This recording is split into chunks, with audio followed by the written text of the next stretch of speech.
कोई भी अभ्यर्थी अपने भविष्य को लेकर के इतना निष्क्रिय कैसे हो सकता है।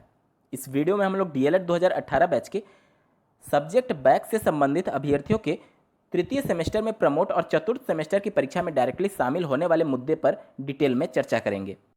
नमस्कार दोस्तों, मेरा नाम है नीरज और आप देख रहे हैं करियर बिट यूट्यूब चैनल। अगर आप इस चैनल पर पहली बार विजिट कर रहे हैं तो इसको सब्सक्राइब करते हुए बेल आइकन को प्रेस करना ना भूलें।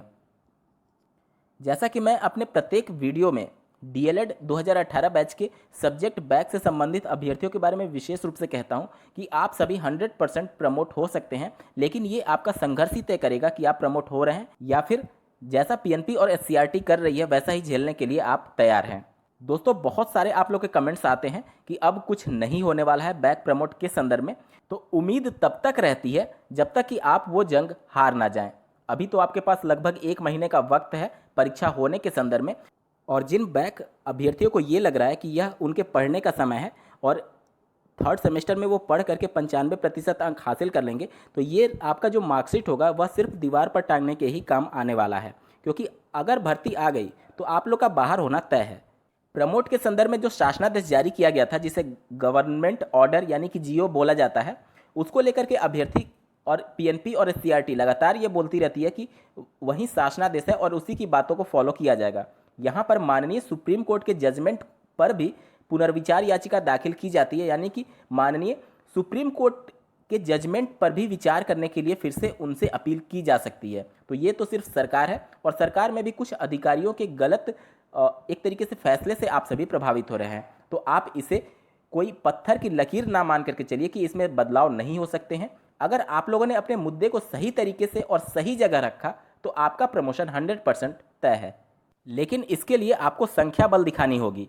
आपकी संख्या 1 लाख है जिनकी डीएलएड 2018 बैच प्रथम और द्वितीय सेमेस्टर में बैक लगी हुई है। बावजूद इसके एससीईआरटी कार्यालय पर आज दिनांक 7 अक्टूबर 2020 को कुछ अभ्यर्थियों के द्वारा एक तरीके से विरोध प्रदर्शन जताया गया था और धरना प्रदर्शन का आयोजन किया गया था। वहां पर अभ्यर्थियों की संख्या मात्र 20 से 25 अभ्यर्थी ही वहां पर उपस्थित थे।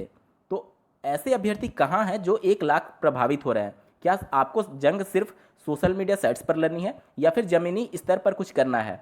यहाँ पर मैं आपको इस वीडियो के माध्यम से या फिर कोई भी फेसबुक पर या फिर किसी भी ट्विटर पर या फिर कोई भी अभियान आप चला लीजिए, जब तक आप ज़मीनी स्तर पर नहीं उतरेंगे तब तक आपका हारना तय है, क्योंकि अब सरकारें बहुत आगे निकल चुकी हैं परीक्षाओं को लेकर के और पीएनपी भी बहुत आगे निकल चुकी है। तो अब आपके पास समय कम है। देखिए, चारों तरफ से आपको दबाव बनाना होगा। कोर्ट में याचिका दायर तो की जा चुकी है, लेकिन कोर्ट का एक प्रोसेस होता है कि जब रीट संख्या मिल जाएगी उसके बाद ही केस लिस्ट किया जाएगा। तो कम से कम कोर्ट का जो मामला था वह अपने स्तर से चलता रहेगा, लेकिन सरकार पर जो दबाव बनाने का काम है वह सभी संख्या बल से ही पॉसिबल है। यहाँ पर 5 बंदे या फिर 10 बंदे या फिर 50 बंदे जाकर के अगर आप ये सोच रहे हैं कि प्रमोट हो जाएगा तो आप गलतफहमी में जी रहे हैं।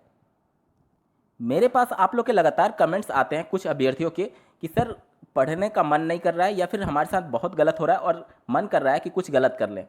क्या आपकी ज़िंदगी इतनी सस्ती है कि आप यहाँ से लखनऊ तक नहीं जा सकते, और उसके लिए एक पेपर जो आपका प्रमोट नहीं हो पा रहा है उसके लिए आप अपनी ज़िंदगी ख़त्म करने के लिए कहते हैं? दोस्तों, आप लोग थोड़ा गंभीरता से विचार करिए कि आपके हाथ में सब कुछ है। अगर वहाँ पर संख्या बल होती तो हो सकता था कि जब पिछली बार एक बड़े धरना प्रदर्शन का आयोजन किया गया था उसी दिन आपके फेवर में डिसीजन आ गया रहता, लेकिन आज भी जो धरना प्रदर्शन किया गया था उसमें भी संख्या बल रहती तो आज ही कुछ डिसीजन आ गया रहता, क्योंकि अभ्यर्थी जो वहाँ पर विरोध प्रदर्शन दर्ज करा रहे थे उनकी एक तरीके से एससीईआरटी से कुछ वार्तालाप हुई है जिसमें उन्होंने यह बताया कि वह पीएनपी से फिर इस मुद्दे पर बात करेंगे, लेकिन वहाँ पर अभ्यर्थी जो थे वो डटे थे कि उनको लिखित आश्वासन दीजिए कि आप उनको प्रमोट कर ही देंगे। लेकिन शाम होते होते संख्या बल कम होने की वजह से एससीईआरटी के द्वारा वहाँ पर पुलिस कर्मियों को बुलाया गया, जिसकी वजह से सभी भीड़ को हटा दिया गया। अगर आपकी संख्या बल रहती और आप डटे रहते तो हो सकता था कि आज ही आपके फेवर में फैसला आ गया होता, लेकिन आपको सिर्फ सोशल मीडिया साइट्स पर ही अपनी मांग को उठाना है। ज़मीनी स्तर पर कोई भी संघर्ष नहीं करना चाहता, और यही सच्चाई भी है कि अगर यही हालात अभी रहें तो आप लोग का प्रमोट होना लगभग 0% उम्मीद है। बहुत से जिलों में अभ्यर्थियों के द्वारा जनप्रतिनिधियों को साथ ही विभिन्न डाइट्स पर ज्ञापन भी दिया गया है। निश्चित तौर पर यह एक सराहनीय कार्य है, लेकिन ज्ञापन का प्रोसेस आप समझ लीजिए। जब आप ज्ञापन देते हैं तो उनके बाद से यह जनप्रतिनिधियों पर या फिर डाइट पर ही निर्भर करता है कि वह आगे आपके ज्ञापन को फॉरवर्ड करते हैं, बढ़ाते हैं या फिर नहीं। अगर उनके ज्ञापन को वहीं स्टॉप कर दिया जाता है तो फिर आपका मुद्दा शासन तक या फिर पीएनपी एससीईआरटी तक पहुंचा ही कहाँ है। तो यहाँ पर आपका विशेष मौका था कि आप डायरेक्टली एससीईआरटी पर जाकर के अपने मुद्दों से उनको अवगत करा सकते थे, लेकिन वहाँ पर संख्या बल देख करके निराशा ही होती है कि आप सभी प्रमोट होना ही नहीं चाहते हैं। यहाँ पर पूरा पॉलिटिक्स चल रहा है। बैक पेपर अभ्यर्थियों को प्रमोट के संदर्भ में जो फ्रेश पास है या फिर कोई भी नहीं चाहता कि आप प्रमोट हो, क्योंकि 1 लाख की संख्या सीधे अगली भर्ती में शामिल होगी, जो कि वहाँ पर कंपटीशन को बढ़ाने वाला है। इसी वजह से मैं स्पष्ट बोल रहा हूँ, कोई भी नहीं चाहता कि आप प्रमोट हो, फ्रेश पास हो या फिर पहले के जो बैचेज के अभ्यर्थी हैं, कोई भी नहीं चाहता कि आप सभी प्रमोट होने चाहिए।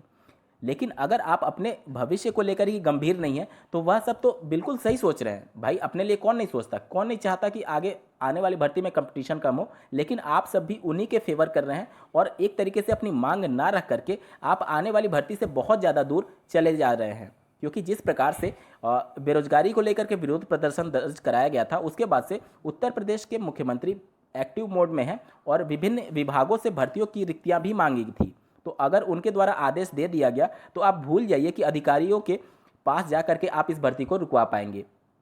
तो उम्मीद करता हूं कि चीज़ें आपके समझ में आ रही होंगी और इसी के अनुरूप आप अपनी रणनीति को तय करेंगे। और अभी भी मैं बताता हूं कि आपके 100% चांस हैं प्रमोट होने के लिए, लेकिन आपकी गतिविधियां और आपका एक्टिव कितने हैं आप यही तय करेगा कि प्रमोट होंगे या फिर नहीं। उम्मीद करता हूं आप लोग को चीज़ें समझ में आ गई होंगी। इस वीडियो को देखने के लिए आपका बहुत बहुत धन्यवाद। भगवान करे आपका दिन शुभ हो।